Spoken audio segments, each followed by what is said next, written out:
ఇప్పుడు ఇద్దరు పదురుకున్నారు కదా, మేము పోతే మీరు, మేము పోతే మేము అన్నట్టు కూడా వ్యవహారం చేస్తూ ఉన్నారు. మొన్న ఎలక్షన్స్లో తెలంగాణ ప్రజలు క్లియర్ ఇండికేషన్ ఇచ్చారు. ఈ రాష్ట్రంలో ఖచ్చితంగా భారతీయ జనతా పార్టీ రానున్న రోజుల్లో కీలక పాత్ర పోషించాలని ఇచ్చారు. ఎవరు వద్దన్నా, ఎవరు బాధపడ్డా, ఎవరు ఇబ్బంది పడ్డా ఖచ్చితంగా మేము ఆ దిశలోనే ముందుకెళ్తాం.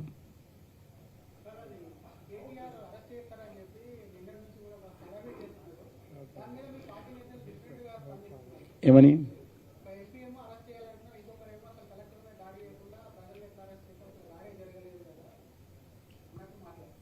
నేను పార్టీ స్టాండ్ క్లియర్గా చెప్తున్నాను.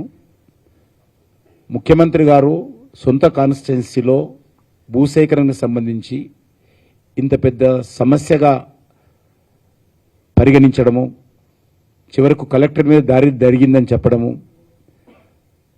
ప్రభుత్వ ఉద్యోగస్తులందరూ కూడా సమ్మె చేస్తామని హెచ్చరించడము,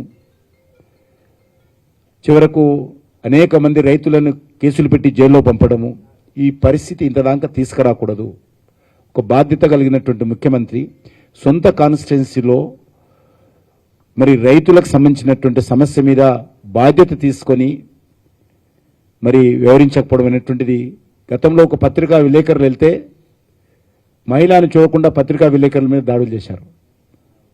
మరి ఈ విషయంలో వాళ్ళ బాధ్యత లేదా?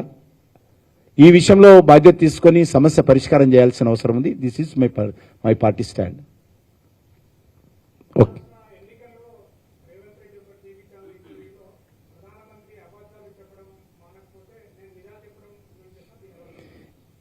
ఇక్కడ మీరు చెప్పండి ఏది నిజమో తెలంగాణలో. నేను మీడియా అందరిని కోరుతా ఉన్నాను.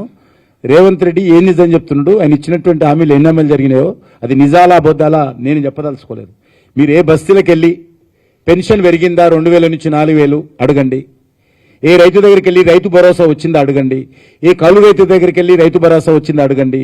ఏ రైతు కూలీ దగ్గరికి వెళ్ళి రైతు భరోసా 12,000 వచ్చిందా అడగండి. ఏ మహిళ దగ్గరికి వెళ్ళి స్కూటీ వచ్చిందా అడగండి. ఏ నిరుద్యోగుల దగ్గరికి వెళ్ళి 2500 నిరుద్యోగ వృత్తి వచ్చిందా అడగండి. నేను అప్పుడు తప్పకుండా రేవంత్ రెడ్డి ఇచ్చిన మాట మీద నిలబడ్డాడు, ఇచ్చిన హామీలు అమలు చేస్తున్నా చెప్తాను. మేము ఏదైనా కేంద్ర ప్రభుత్వం ఇచ్చినటువంటి హామీలు మేము అమలు చేయకపోతే అడగండి.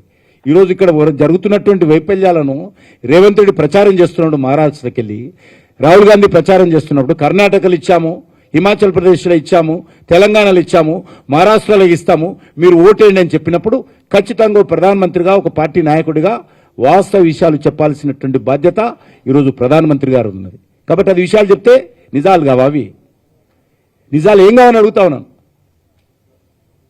ఇక్కడ జరుగుతున్నటువంటి అన్ని రకాల వైఫల్యాలు నిజాలు కావా? నిరూపించండి.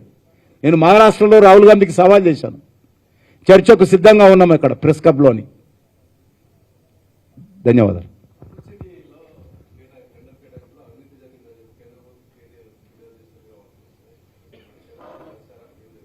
మేమేం కలవలేదు. ఖచ్చితంగా ఆ రకమైనటువంటి పొరపాటు జరిగితే దర్యాప్తు జరగాల్సినటువంటి అవసరం ఉంది. ఎక్కడైనా సరే, ఏ ప్రభుత్వం అయినా సరే, ఏ పార్టీ అయినా సరే, అందులో ఎవరిని కూడా ఎగ్జామ్షన్ చేయాల్సిన అవసరం లేదు. తప్పకుండా జరగాల్సింది.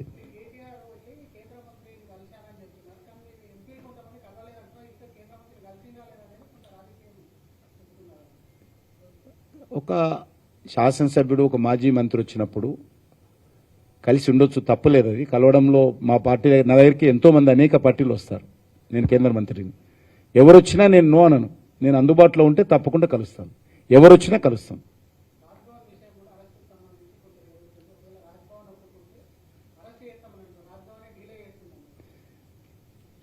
ఎవరు చెప్తారు అది?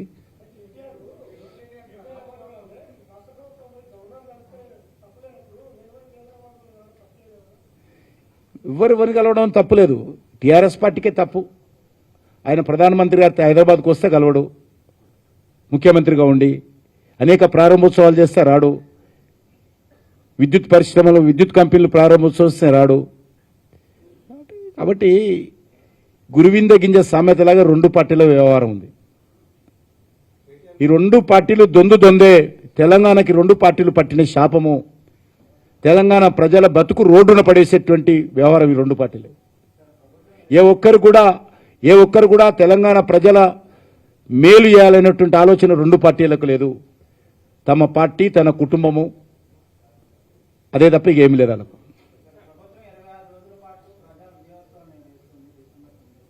నిర్వహించండి. ఇప్పుడు తెలంగాణ ప్రజలు మేము కూడా చెప్తాం కదా, మేము కూడా నిర్వహించడం మేము కూడా చెప్తాం.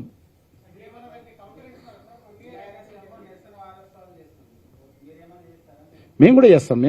మేము రాజకీయ పార్టీగా ప్రజలను చైతన్యం చేసే కార్యక్రమం చేస్తాం మేము తప్పకుండా.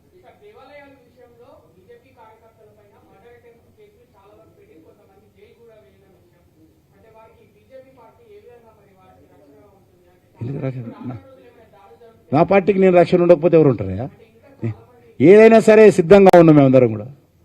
ఏదైనా సరే ఇది ప్రజల కోసం, లేకపోతే ఈ రకమైనటువంటి ఆధ్యాత్మిక దేవాలయాల మీద దాడులు జరిగినప్పుడు కానీ ఇలాంటి మేము ఎప్పుడైనా మేము సిద్ధంగా ఉన్నాం, ఎదుర్కోవడానికి సిద్ధంగా ఉన్నాం.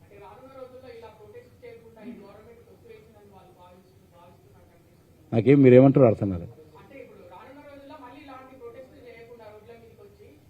అట్లా భయపడతామా? కేసులకు భయపడతామా? చాలా మందిని చూసాం మేము, చాలా మందిని చూసాం దేశంలో. ఈ కేసులకు భయపడేటువంటి వాళ్ళం కాదు మేము. అది గవర్నర్ పరిధిలో అంశము. ఏదైనా ఒక ఫైల్ పంపిస్తే అనుమతి ఇవ్వాలా లేదా లా డిపార్ట్మెంట్ పంపించి ఒపీనియన్ తీసుకుంటారు గవర్నర్. సిస్టమ్ ఉంది, దానికి సిస్టమ్ ఉంది. ఆయన ఒపీనియన్ తీసుకుంటూ ఎప్పుడు ఇచ్చో కూడా లేదు. నేను అక్కడ ఉన్నాను. ఆయన మొన్న ముఖ్యమంత్రి గారు స్టేట్మెంట్ చూసిన, ఇది ఇవ్వడం లేదంటే ఈ పార్టీ ఆ పార్టీ ఒకటి అంటాడు.